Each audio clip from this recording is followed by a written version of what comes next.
भैरवनाथ गुरु गोरखनाथ जी के शिष्य थे और भैरवनाथ एक तांत्रिक योगी थे।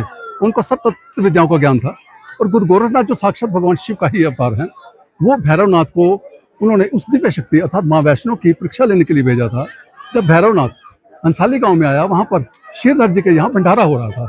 उस समय आदिशक्ति माँ भगवती से उसने तामसिक भोजन की मांग की, लेकिन आदिशक्ति माँ भगवती ने तामसिक भोजन देने के लिए मना कर दिया। उसको बहुत क्रोध आया, तब माँ भगवती पवन रूप होकर हनुमान जी को लेकर वहाँ से बाणगंगा चरणपाद का होते हुए एक गुफा के अंदर जाकर विराजमान हो गई और वहां पर आदिशक्ति माँ भगवती ने 9 महीने तक तप किया। जिस समय 9 महीने तक तप करने के बाद भी देखा कि भैरवनाथ वहां से पीछे नहीं जा रहा, तो माँ भगवती ने उस गुफा का पिछला हिस्सा छोड़कर आगे पवन रूप होकर उस भवन तक पहुंच गई।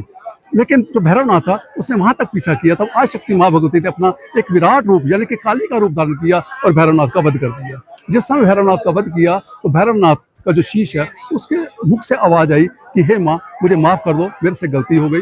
तब माँ भगवती ने कहा कि मैं जानती हूँ भैरवनाथ, तुम मोक्ष की प्राप्ति के लिए मेरा पीछा कर रहे थे और तुम्हें मोक्ष तो प्राप्ति हो गया क्योंकि आपने मेरा दर्शन कर लिया और तुमने मेरे को अंत समय में माँ कहा है और मैं तुम्हें वरदान देती हूँ कि जो भी भक्तजन मेरे दर्शन करने के लिए आएगा, मेरे दर्शन करने के बाद तुम्हारे दर्शन करेगा, उसकी यात्रा पूर्ण होगी। उसका जो शीश है वो भवन से यहाँ पर लगभग 3 किलोमीटर दूरी पर आकर गिरा और जो धड़ है आज भी उस दिव्य गुफा यानी प्राकृतिक गुफा के सामने मौजूद है। जय माता दी।